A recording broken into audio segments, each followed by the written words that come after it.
pressing, and they were fantastic. And they very much deserved a victory against nobody football team.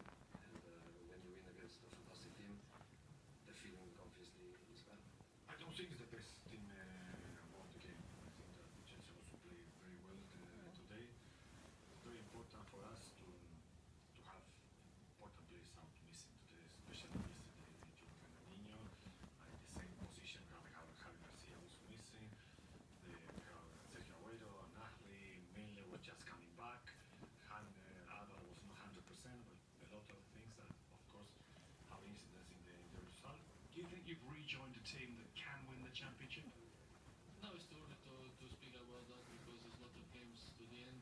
We know that we have a lot of quality and we will try, but now nobody can say who is going to win.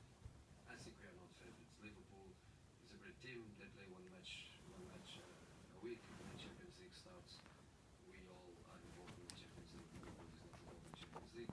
So I think it's not for us. For us is the responsibility and the ambition of every game we play. That I told that before this game. It doesn't matter. Man City, Newcastle next week, or West Brom in 10 days. Our responsibility is we want to win the next game, but no more than that. He might very well have had a seagull's trawler moment tonight, but I'll read that quote in a while. Social media, the journalists that were there, even John Terry are talking about that as a tactical masterclass from Mourinho. Terry says we spent a couple of days working on their strengths and weaknesses.